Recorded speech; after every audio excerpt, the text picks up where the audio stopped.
अज्ञानतिमिरान्धस्य ज्ञानाञ्जनशलाकया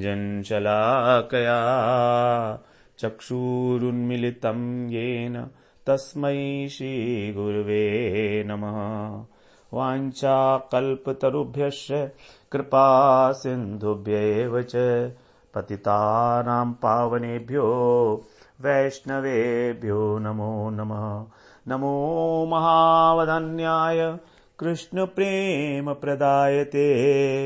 कृष्णाय कृष्णचैतन्य नाम्ने गौरत्विषे नमः। हे कृष्ण करुणा सिंधो दीनबंधो जगत्पते गोपेश गोपिका कांत राधा कांत नमोस्तुते। तप्त कांचन गौरांगी राधे वृंदावनेश्वरी वृषभानुसुते देवी प्रणमामि हरिप्रिये। वृंदायै तुलसीदेव्यै प्रियायै केशवस्य च कृष्णभक्तिप्रदे देवी सत्यवत्यै नमो नमः। श्री कृष्ण चैतन्य प्रभो नित्यानंद श्री अद्वैत गदाधर शिवसदि गौर भक्त वृंद। हरे कृष्ण कृष्ण कृष्ण हरे हरे हरे राम राम राम हरे हरे। हरे कृष्णा। सर्वप्रथम मैं अपने गुरुपाद पद ओम विष्णुपाद अष्टोत्तर शत श्री श्रीमद् भक्ति वेदांत माधव गोस्वामी महाराज के चरण कमलों में अनंत कोटि दंडवत प्रणाम ज्ञापन करता हूं। हम लोग छठे अध्याय का 7वां श्लोक श्रवण कर रहे हैं, जिसमें भगवान ने योगारूढ़ पुरुष के लक्षण बताए हैं। तो वहां बताया भगवान ने जीतात्मनः प्रशांतस्य परमात्मा समाहितः शीतोष्ण सुख दुखेषु तथा मानापमानयोः। कैसा है वो योगारूढ़ पुरुष? शीतोष्ण सुख दुखेषु तथा मानापमानयोः, अर्थात अनुकूल प्रतिकूल परिस्थिति में, सुख दुख में और मान और अपमान में वो कैसा है? प्रशांत, स्थिर बुद्धि, निर्विकार, और उसने अपना मन वश में कर लिया है। जितात्मनः, इसीलिए जो उसकी आत्मा है वो अपने शुद्ध स्वरूप में, प्रत्येक आत्मा होकर शुद्ध स्वरूप में अत्यंत श्रेष्ठ भाव से समाधि में प्रतिष्ठित हो चुकी है। ये इसका अर्थ हम लोग पहले श्रवण कर दिए थे। हम लोग यहां पर बात कर रहे थे शीतोष्ण सुख दुखेषु। शीत और उष्ण वास्तव में गर्मी और सर्दी नहीं है, यह है अनुकूल और प्रतिकूल परिस्थितियां जो हमको प्रारब्ध से ही प्राप्त होती हैं। हम इसमें कुछ कर नहीं सकते। हमको अनुकूल मिलेगी परिस्थिति या प्रतिकूल परिस्थिति मिलेगी, हम लोग इसमें कुछ नहीं कर सकते, क्योंकि ये तो हमारे प्रारब्ध की देन है। अब आगे बता रहे हैं सुख और दुख। तो सुख और दुख जो हैं, ये अगर हम देखें सूक्ष्मता से तो परिस्थिति तो हमको मिलती है प्रारब्ध से, लेकिन सुख और दुख ये हमारा माना हुआ है। सुख और दुख ये दोनों मन के धर्म हैं, मन के। और मन शरीर के साथ तादात्म्य किए हुए है कि ये शरीर मेरा है। इस शरीर से संबंधी जितने भी वस्तु हैं, जितने भी व्यक्ति हैं, जितने भी स्थान हैं, वो सब मेरे हैं। तो ये मैं हूं और ये मेरा है। तो ये जो तादात्म्य है मन का माना हुआ कि मैं केवल एक शरीर हूं, इसलिए हमारा मन जो है सुख और दुख का भोग करता है। क्योंकि जब इस शरीर को या इस शरीर से संबंधी किसी व्यक्ति को कष्ट होता है तो मन को दुख होता है, और उसे सुख होता है तो मन को भी सुख होता है। तो ये दोनों धर्म है मन के, और इसका कारण है मन का दूषित होना, इसका कारण है मन का वश में ना होना। दुख किसे कहते हैं वास्तव में? हम लोग अगर कहें तो धन के नाश होने को क्या हम दुख कह सकते हैं? हमारा धन नष्ट हो गया तो क्या वो दुख है? या हम किसी से बिछुड़ गए तो क्या वो दुख है? हम तो उसी को दुख मानते हैं। तो धन का हरण, लोगों का मरण, मकान का, भवन का दहन और वन का गमन, ये कोई दुख नहीं है। भगवान राम को क्या कभी दुख हुआ जब वो वनवास को गए थे? एक शिकन भी उनके चेहरे पर नहीं आई। जैसे उनका राज्याभिषेक होने वाला था, वो उसमें भी ना तो हर्षित थे, और इमीडिएटली सारी चीजें, सारे सर्कमस्टांसेस विपरीत हो गए और उनको वन में जाना पड़ा। तो वो उसको भी सहज भाव से स्वीकार कर रहे हैं, निर्विकार भाव से।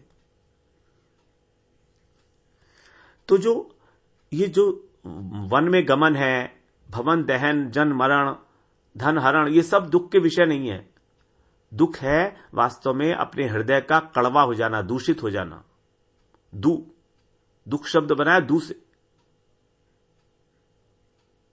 दूषित हो जाना। तो दुख बाहर से नहीं आता है, दुख हृदय के अंदर ही होता है। बताया गया है कि दुखानी खानी इंद्रियाणी दुष्टानी, दुष्टानी खानी इंद्रियाणी यस्मिन तद दुखम। अर्थात जिस अवस्था में हमारी इंद्रियां दुष्टानी मतलब दूषित हो जाती हैं, उसी का नाम है दुख। तस्मिन यस्मिन तद दुखम, वही दुख है। दुष्टम दुष्टम दुष्टम खम हृदयाकाश यस्मिन तद दुखम, ये दुख की दूसरी परिभाषा। दुष्टम खम हृदयाकाश, ख माने आकाश, तो हृदयाकाश का मतलब हुआ हृदय का आकाश, क्योंकि हृदय एक आकाश की भांति है। अब यदि वो दुष्टम, अगर वो दुष्ट मतलब वो दूषित हो जाए, तो यस्मिन तद दुखम, उसी को दुख कहा जाएगा।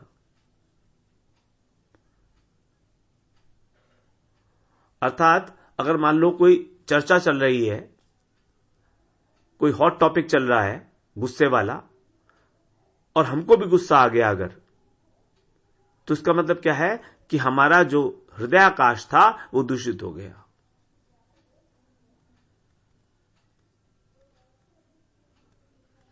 तो हृदय आकाश का दूषित हो जाना ही दुख है।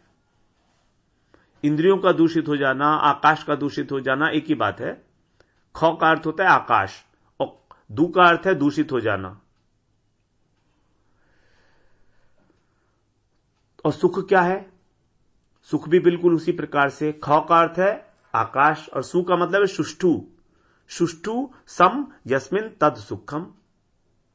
यदि हमारा हृदय का आकाश सुंदर रहे, सुष्ठु का मतलब सुंदर,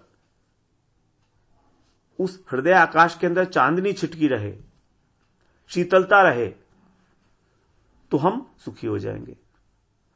तो ये सारी की सारी बात जो है आकाश के ऊपर ही डिपेंड करती है कि आकाश में कौन सा विकार है।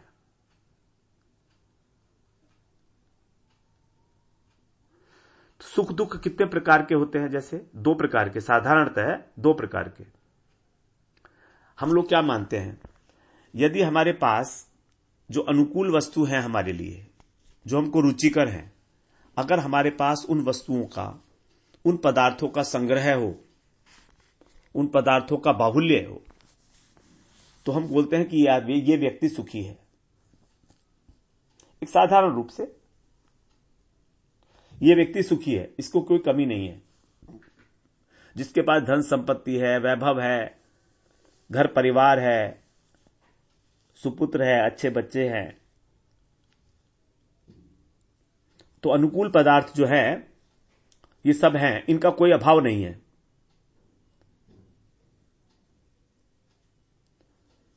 तो सुखी हो गया। और अगर इनका अभाव है, नहीं है, तो वो दुखी हो गया। तो ये सुख और दुख की बाह्य अवस्था है, क्योंकि ये सारे बाहर चीजें हैं, बाहर की चीजें हैं, ये अंदर की वस्तु नहीं है अभी।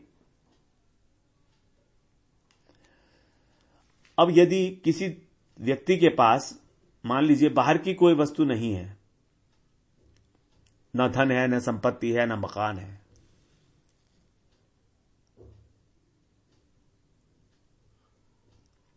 और पूर्व संस्कारों के अनुसार उसके मन में उन वस्तुओं के न होने का उन वस्तुओं के ना होने का कोई दुख नहीं है, अर्थात वो किसी संताप का अनुभव नहीं करता कि देखो तो मेरे पास ये चीज नहीं है, उसके पास है, मेरे पास भी होती तो कितना अच्छा होता। वो इस तरह का जो संताप है, इस तरह के जो विचार हैं, उनमें रमण नहीं करता वो।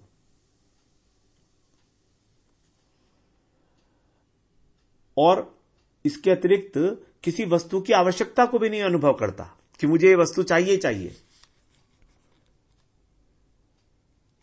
तो ना तो वस्तु के ना होने का उसको दुख है और ना उसको कुछ चाहिए, आवश्यकता ही है। तो आंतरिक रूप से हम उसे ही सुखी कहेंगे।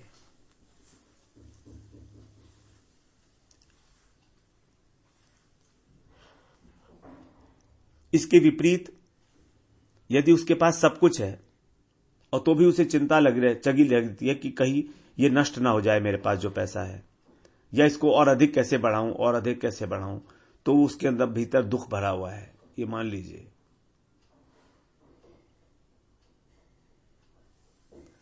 तो सुख और दुख जो है वो आंतरिक अवस्था है, न कि बाह्य। अब गीता में भगवान ने हमको कहा है, कई बार कहा है गीता में, कि सुख और दुख में सम होना है, समता को धारण करना है। जैसे जब भगवान यहां कह रहे हैं 12वें अध्याय के 10वें श्लोक में, शीतोष्ण सुख दुखेषु समय संग विवर्जित है। शीतोष्ण सुख दुखेषु समय संग विवर्जित। तो यह है बाहर का सुख। और जहां सुख दुख से रहित होने की बात कही है,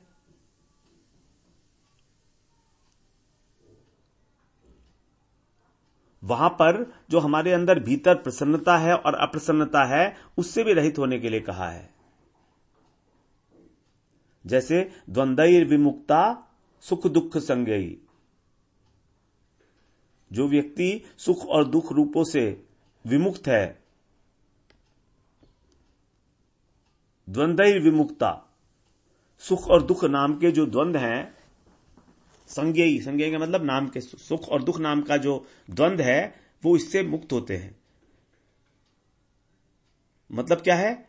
मतलब यह है कि वो अपने अंदर ना तो हर्ष का अनुभव करते हैं और ना शोक का अनुभव करते हैं।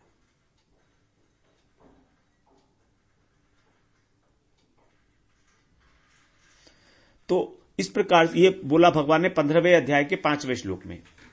तो 12वें अध्याय के 10वें श्लोक में भगवान ने बताया बाहरी सुख, और 15वें अध्याय के 5वें श्लोक में बात की है आंतरिक सुख की, आंतरिक सुख और दुख की। तो समता का अर्थ क्या है यहां पर? सुख और दुख में सम होना। सुख और दुख में सम होना, इसका मतलब हुआ बाहरी अगर हम लें, बाहरी इसका अर्थ लें, तो यह मतलब हुआ कि बाहरी परिस्थिति के कारण सुख दुख की सत्ता तो है, लेकिन मन पे कोई असर नहीं पड़ता उसका।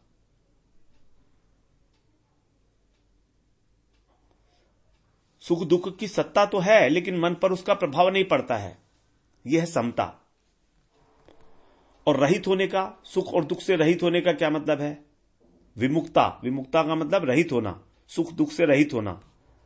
इसका मतलब है कि यहां पर सुख दुख की सत्ता ही नहीं है, ये उससे ऊपर की स्टेज है। यद्यपि दोनों का तात्पर्य एक सा ही लग रहा है,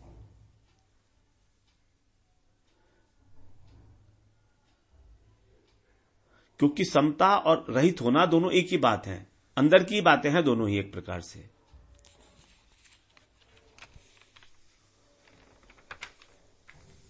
फिर आगे बता रहे हैं तथा मानापमानयो, कि मान और अपमान को भी हम लोग अनुकूल और प्रतिकूल परिस्थिति के रूप में मान सकते हैं। लेकिन फिर भी थोड़ा सा भेद है, क्योंकि हमको यश और अपयश, मान और अपमान, ये भी हमको प्रारब्ध से ही मिलता है। यश अपयश विधिहात, हानि लाभ जीवन मरण, यश अपयश विधिहात, हानि लाभ जीवन मरण, यश अपयश विधि हाथ। विधि का मतलब ब्रह्मा जी, उनके ही हाथ में है ये, मतलब ये हमारा प्रारब्ध ही है। हमने जो प्रारब्ध कर्म किए थे उसके फलस्वरूप हम लोगों ने जो अभी श्रवण किया था इसमें कर्म थ्योरी के अंदर चौथे अध्याय में जो हम लोगों ने बात की थी कि प्रारब्ध कर्म कैसे कितने प्रकार के होते हैं, क्रियमाण कर्म और अप्रारब्ध कर्म। तो उसमें हमने श्रवण किया था कि प्रारब्ध कर्म को भोगने के लिए 3 प्रकार की प्रोसेस है, स्वेच्छापूर्वक, परिच्छापूर्वक और दैव इच्छापूर्वक। स्वेच्छापूर्वक, पर इच्छापूर्वक और दैव इच्छापूर्वक। दैव इच्छापूर्वक मतलब भगवान की मर्जी से, पर इच्छापूर्वक माने दूसरे की मर्जी से, दूसरे की इच्छा से, और स्व इच्छा मतलब अपनी इच्छा से प्रारब्ध कर्म जो भोगे जाते हैं। तो इसमें जो शीत और उष्ण है, अनुकूल प्रतिकूल परिस्थिति, इसको हम मान सकते हैं कि दैव इच्छावच, इसमें भगवान की इच्छा है। हमें नहीं मालूम है कि कौन सा वाला हमारा जो फल है वो अनुकूल होगा, वो प्रारब्ध कौन सा अनुकूल बनेगा और कौन सा प्रतिकूल बनेगा, इसमें भगवान की ही इच्छा प्रधान है। तो हमने उसको बोल दिया दैव इच्छा। तो मैक्सिमम जो है दैव इच्छा पूर्वक शीत उष्ण होते हैं। फिर दूसरा है मान अपमान, यह है परीक्षा पूर्वक। परीक्षा का मतलब दूसरा व्यक्ति, क्योंकि दूसरा व्यक्ति तो हमारा मान करता है, कभी अपमान करता है, तो इसमें हमारी इच्छा नहीं है, हमारी इच्छा नहीं है ना इसके अंदर दूसरा व्यक्ति इन्वॉल्व हो गया मान और अपमान में, निंदा और स्तुति में, क्योंकि ये किसी दूसरे के द्वारा की जाती है ना, तो इसमें दूसरे की इच्छा प्रधान हो गई। दैव इच्छा में भगवान की इच्छा थी और परीक्षा के अंदर दूसरे की इच्छा। तो मान और अपमान जो है ये परीक्षा पूर्वक होता है, और हम लोग ज्यादातर अपमान से दुखी हो जाते हैं और सम्मान से सुखी होते हैं। यह हमारा लक्षण है, संसारी विषयी पुरुष का यही लक्षण है। जबकि जो साधक है, जो योग का साधक है, वो मानता है कि यदि उसको सम्मान मिल रहा है तो समझे कि उसके पुण्य क्षीण हो रहे हैं।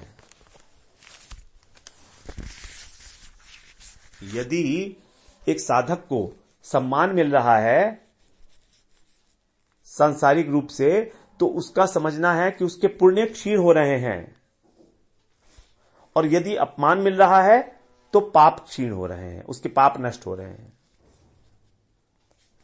तो यदि अपमान मिले और तो भी प्रसन्न हो कि चलो आज एक और पाप कट गया, क्योंकि पाप कटते हैं ना अपमान से, तो यह है साधक की अवस्था। मनुस्मृति में इस बात की चर्चा की गई है, सम्मानात् ब्राह्मणो नित्यम उद्विजेत विषादिव। सम्मानात् ब्राह्मणो नित्यम उद्विजेत विषादिव, कि ब्राह्मण को जब सम्मान मिले तो समझे कि कोई जहर पिला रहा है, विषाद, विष की भांति, विषाद इव।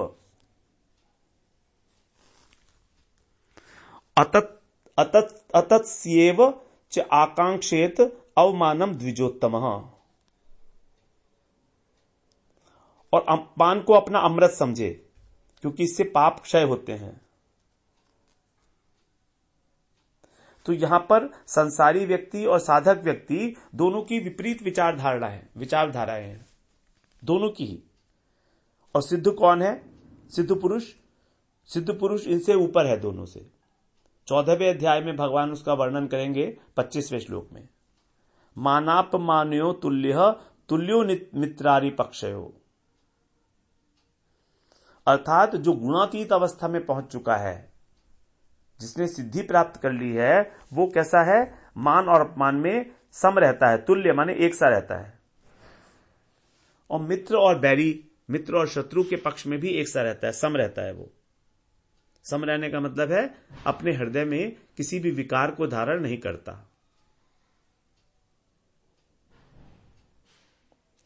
फिर आगे भगवान ने यहां पर बताया है प्रशांतस्य। हम लोग शीतोष्ण सुख दुखेशु तथा मानापमानयो, हम लोग इसको श्रवण कर चुके हैं। अब हम श्रवण करते हैं प्रशांतस्य। भगवान ने बताया था ना, जीतात्मन है प्रशांतस्य परमात्मा समाहितः। तो प्रशांतस्य कौन है? प्रशांत का मतलब है कि जो 3 प्रकार की अवस्थाएं बताई हैं, ये अनुकूल और प्रतिकूल परिस्थिति, सुख और दुख और मान और अपमान, इन सब में प्रशांत रहता है, अर्थात प्रकृष्ट रूपेण शांत। उसकी शांति में किंचित मात्र भी कोई अंतर नहीं पड़ता, चाहे उसका कोई मान करे चाहे उसका कोई अपमान करे। क्यों नहीं पड़ता? क्योंकि वो मन को वश में कर लिया है, जीतात्मा है। अब उसका जो जीवन है वो विषयों के अधीन नहीं है, अपने अधीन है, आत्मा के अधीन है। तो ऐसा व्यक्ति जो तीनों अवस्थाओं में, ये द्वंद्वात्मक अवस्थाएं हैं, इन तीनों अवस्थाओं में जो शांत रहने की योग्यता रख लेता है, योग्यता प्राप्त करता है, तो वही है प्रशांतस्य। क्योंकि अगर हम परिस्थितियों से विचलित हो जाएंगे तो फिर शांति हमें नहीं मिल सकती है। अगर हम परिस्थितियों के अधीन रहेंगे, और परिस्थितियों की अधीनता हमको तभी तक स्वीकार करनी पड़ती है जब तक हम इस संसार को और इस शरीर को अपना माने बैठे हैं। तब तक हमारी मजबूरी है कि हम इस संसार की इस परिस्थितियों की उसको प्रतिकूलता को, अधीनता को स्वीकार करें। अर्थात अनुकूल परिस्थिति हो तो सुखी हो जाएं और प्रतिकूल हो तो दुखी हो जाएं। ये तब तक ही होगा जब तक हम संसार को अपना मानते हैं। इसके साथ जो हमारा अपनेपन का संबंध बना हुआ है, ये संबंध ही है जो हमको इसमें डाल रहा है। तो यही संबंध के कारण ही हम लोग, अनुकूल होता है तो हर्षित हो जाते हैं और प्रतिकूल होता है तो निराश हो जाते हैं कि अब हमारा क्या होगा। और यही हमारे भाजन में बाधा है सबसे बड़ी। छोटी सी बात के ऊपर खुश हो जाना और छोटी सी बात के ऊपर ही नाराज हो जाना। बड़ी बात भी नहीं है, छोटी सी बात के ऊपर ही हम लोग नाराज हो जाते हैं, बहुत छोटी सी बात। तो जिस अंतःकरण में शुद्ध आत्मा की स्थिति होनी चाहिए थी,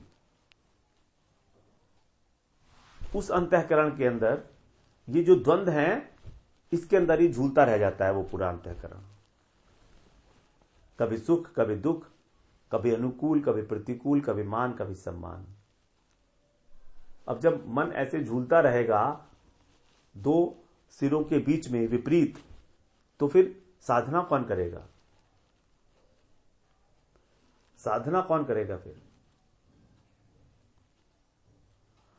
अब मान और अपमान, इसमें शांत रहने का क्या उपाय हो सकता है?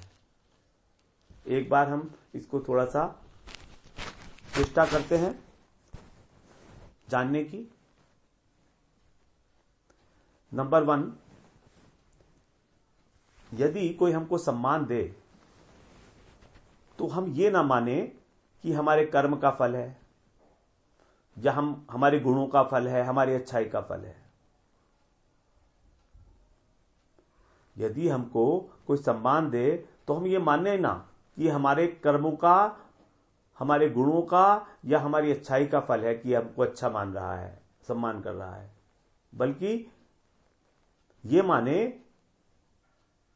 कि ये जो मान दे रहा है ये इसकी सज्जनता का प्रतीक है, इसकी उदारता है। अब जब उस व्यक्ति की उदारता है तो ये उस व्यक्ति का गुण हुआ ना।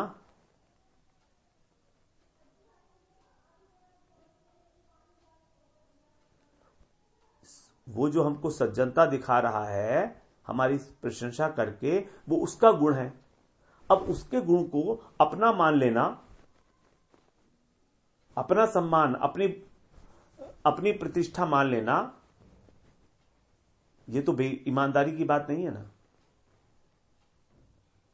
आप देख रहे हैं ना, इसमें हमने कोई हमारी प्रशंसा कर रहा है, कोई हमारी प्रशंसा कर रहा है, तो हमको सबसे पहले ये मानना है कि मेरा इसके अंदर कोई करना धरना नहीं है, मैंने कुछ नहीं किया ऐसा जो मेरी प्रशंसा की जाए।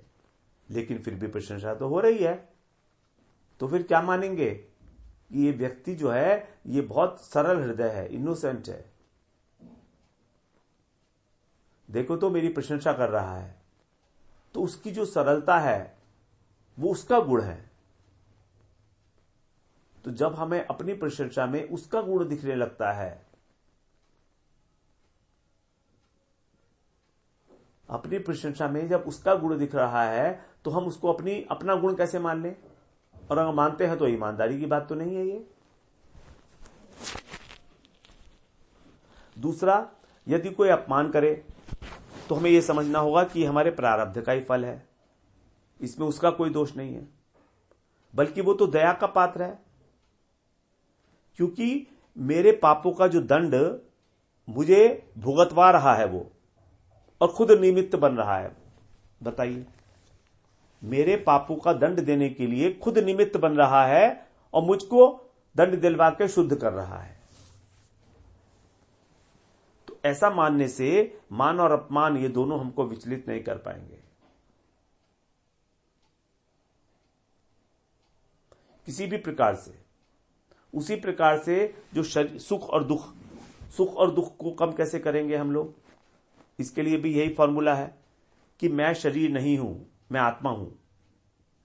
शरीर मेरी आत्मा की उपाधि मात्र है, मेरी उपाधि को कष्ट हो रहा है, मुझे नहीं हो रहा है। तो आत्मा में भोक्तापन नहीं लाना है, साक्षी भाव में रखना है।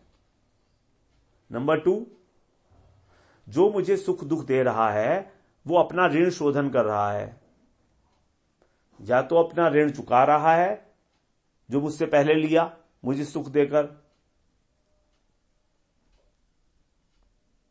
और या अपना ऋण वसूल कर रहा है मुझे दुख देकर। दोनों ही बातें ठीक है।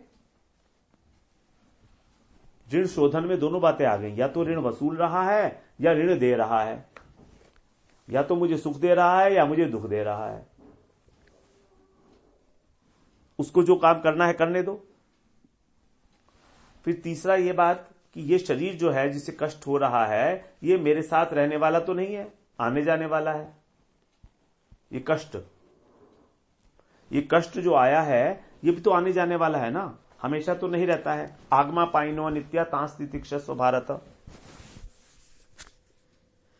तो जो चीज आने जाने वाली है उसके लिए हम व्यग्र क्यों हूं? जब आया है तो चला भी जाएगा धीरे धीरे, अनित्य है, इसलिए उसको सहन करो।